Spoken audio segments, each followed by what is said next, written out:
좋은 아침입니다. 데살로니가 후서 3장 6절에서 12절 말씀 보도록 하겠습니다. 6절 형제들아 우리 주 예수 그리스도의 이름으로 너희를 명하노니 게으르게 행하고 우리에게서 받은 전통대로 행하지 아니하는 모든 형제에게서 떠나라.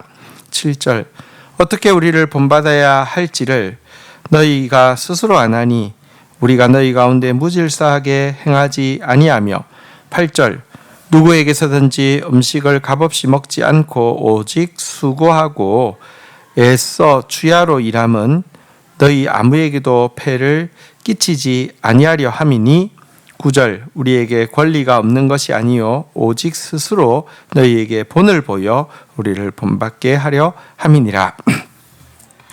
자, 데살로니가 교회에는 이제 하나님 나라를 향한 사모함이 강했습니다. 환란이 너무 심했기 때문에 그런 일이 있죠. 근데 이것 때문에 잘못된 가르침들이 또 틈을 찾아서 들어오는 그런 일이 있다고 했는데요. 데살로니가 교회 안에 재림에 대한 잘못된 가르침을 받아들인 사람들 가운데는 극단적으로 일상의 직업을 포기하고 종말만 기다리는 신자들도 있었던 것 같고요. 꼭 그 정도는 아니라고 해도 대단히 이원론적인 생각에 빠져서 곧 주님이 오실 건데 이 세상에 하는 일이 무슨 의미가 있어 이러면서 신앙적인 일에는 열심이지만 일상적인 일에는 되게 무책임하고 게으르게 행동하는 사람들도 있었던 것 같습니다. 여기에 대해서 바울은요 먼저 이처럼 게으르고 규모 없이 하는 자들에게서는 마음으로 거리를 좀 두라고 명령하고 있습니다. 우리가 다 서로 사랑해야 되는데 아니요.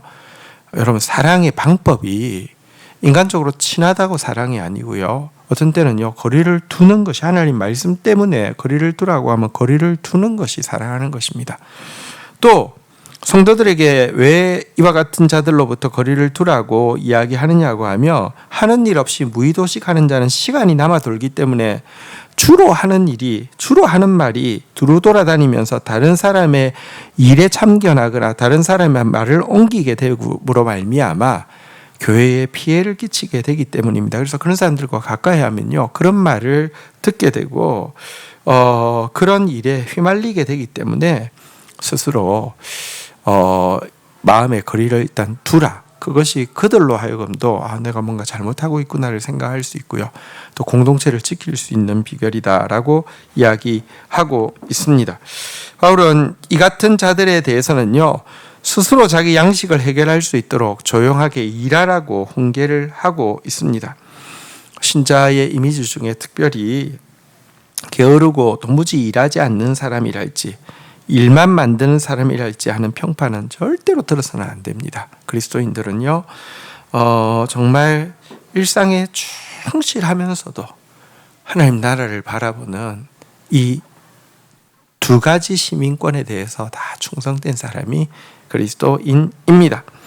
그러면서 바울은요, 데살로니가 교인들에게 자신이 가지고 있는 노동관을 본받으라고 말하고 있습니다. 사실 바울은 영혼 구원을 위한 사역자이기 때문에 얼마든지 그로부터 복음을 듣는 성도들에 의해서 생계를 지원받을 권리가 있는 사람입니다. 하지만 그는 데살로니가에 있을 때 누구에게서든지 음식을 먹을 때 값없이 먹지 않고 대가를 지불했고요. 아무에게도 피해를 끼치지 않기 위해서 전도하고 가르치는 시간을 제외하고는 늦은 밤까지 또 이른 아침에 일하여서 생계비를 만들고 또 전도비를 자급자족하고 있었다라고 이야기하고 있습니다. 그가 이렇게까지 한 이유는 영적으로 너무 어리고 또 큰 환난 가운데 있는 성도들에게 폐를 끼치지 않으려고 하는 그런 배려하는 마음 때문이기도 하지만 그들에게 신자가 가져야 할 바른 노동의 태도에 대한 본을 보이기 위함도 있었습니다.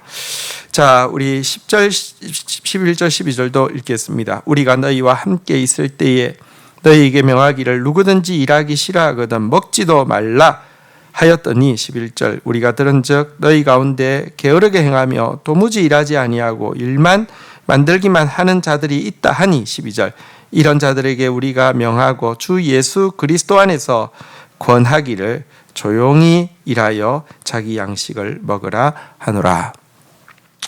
자, 바울은 다시 한번 데살로니가에서 명했던 한 교훈을 되뇌이고 있습니다. 누구든지 일하기 싫거든 먹지도 말라는 것입니다. 여러분, 천국은 그냥 무의도시 가는 곳이 아닙니다. 여러분, 우리에게 천국의 표본으로 어떤 천국을 이루어가는 어떤 기초 모습으로 허락하신 에덴 동산도 일하는 나라였습니다. 인간을 창조하고 에덴 동산에 두신 때부터 여호와 하나님이 그 사람을 이끌어 에덴에 두어 그것을 경작하며 지키게 하시고라고 이야기합니다. 경작한다, 컬티베이팅 한다, 이렇게. 사실 이것을 경작하는 경작하라는 명령, 또 지킨다는 것은 대적이 있다는 뜻이잖아요. 그죠? 파수한다는 이 명령. 이 하나님께서 처음부터 놀고 먹으라고 하지 않고요. 경작하고 파수하라고 명령하셨습니다. 그래서 이것을 성경은 이제 노동 명령이라고는 하지 않고요. 문화 명령이라고 하는데, 노동과 문화는 비슷하지만 조금 차이가 있죠. 노동과 문화, 가장 큰 차이는 창조성이죠. 하나님 주신 창조성을 가지고 우리에게 주어진 일들 가운데 하나님이라면 뭐 어떻게 하기를 원하실까? 하나님이 주신 지혜로 하면 어떻게 개선이 될 수 있을까? 하나님이 주신 마음으로 하면, 하나님이 주신 성실함으로 하면 어떤 변화가 일어날까? 이렇게 매사 일하라는 의미에서 하나님이 우리에게 처음 주신 것이 이 문화명령입니다. 컬처럴 맨데이트라고 보통 이야기하죠. 어쨌든 문화명령, 다시 말하면 노동하되 무의도시 가는 게 아니라 일하되 하나님의 창조성을 가지고 일하는 것입니다. 그래서 천국 역시 일하는 나라입니다. 책 제목 중에 일하는 하나님 나라라는 책이 있는데요. 일하는 곳입니다. 일하기 싫으면 먹지도 말라는 것이 성경의 가르침입니다. 바른 노동은 하나님이 주신 축복이고요. 영적 성숙을 이루어가는 가장 중요한 방편입니다. 오늘 이 바울의 노동관을 우리가 또 배우기를 원하고 하나님께서 주신 문화명령을 지키기를 원합니다. 주신 말씀 붙잡고 기도하며 나가도록 하겠습니다. 하나님, 종말이 가깝고 그릇된 종말론들이 행행하는 가운데 혹시라도 우리에게 극단적인 잘못된 생각과 또 그로 말미암은 이원론으로 말미암아 우리의 일상에 대해서 게으르고 무책임하게 행동하는 자가 없게 하여 주시옵소서. 하나님, 정말 내 일에 성실하면서 끊임없이 하나님 나라를 바라보는 참 균형 잡힌 신앙생활을 할 수 있도록 주님 은총을 베풀어 주시옵소서. 하나님, 우리가 인간적으로 가깝다 할지라도 하나님이 멀리하라고 하시는 사람들을 또 하나님 말씀 때문에 멀리할 수 있는 그런 지혜를 허락하여 주셔서 상대방을 살리고 나를 살리는 자 되어질 수 있도록 은혜를 베풀어 주시옵소서. 하나님, 우리를 일하는 자로 만들어 주신 것을 인하여서 감사합니다.